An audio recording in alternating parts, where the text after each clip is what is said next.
Hey y'all, it's week 5 of season 3 of the Andy Griffith Show. This week's episode title is The Cow Thief. Wonder what's up this week. Andy and I are investigating a missing cow over at the Tate farm. It's the second one in the area recently.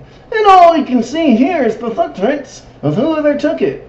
And then the mayor shows up to demand action on the case. He says he's going to call up to the state capitol to send down a special investigator. And I tell Andy later, I'll say it again, I don't like it. The mayor's got no call to supersede your authority like this. We can handle this case without any nosy talker coming up here from the state capitol. We gotta make it clear to him that he don't belong. We gotta turn on the big freeze. And then Andy and I noticed Luke Jensen is back in town, out of the Asheville County Jail. So Andy goes to talk to him and warns him to watch himself while he's in Mayday, not to take anything without paying. And Luke says he's just looking. He ain't got no money. But then the audience sees he does have a bunch of money. He's got a big old wad of bills in his shirt pocket.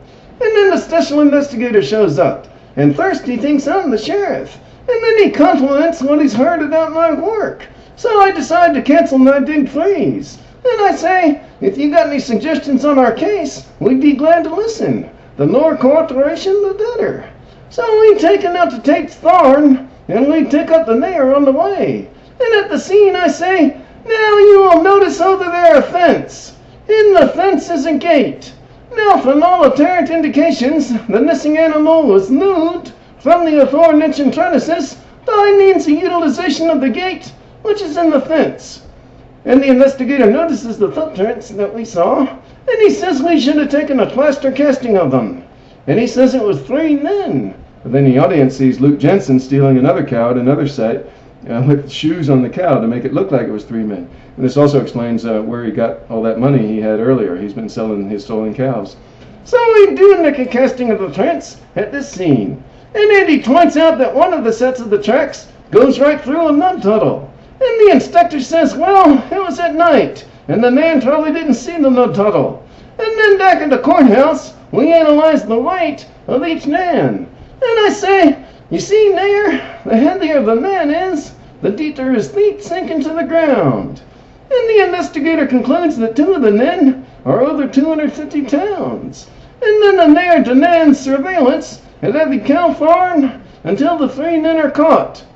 But then he has another idea, and he calls Tate and they make a plan. Oh yeah, make sure to see that Luke Jensen is listening while he talks to Tate, and they talk about the new cow that Tate just got.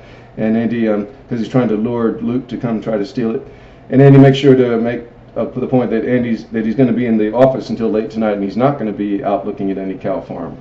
So Andy gets us all at Tate's place that night, and he points out that the prints of the cow have been missing at all the scenes. And he thinks it's actually 1 man and 1 cow wearing shoes, and that Luke will probably come back tonight.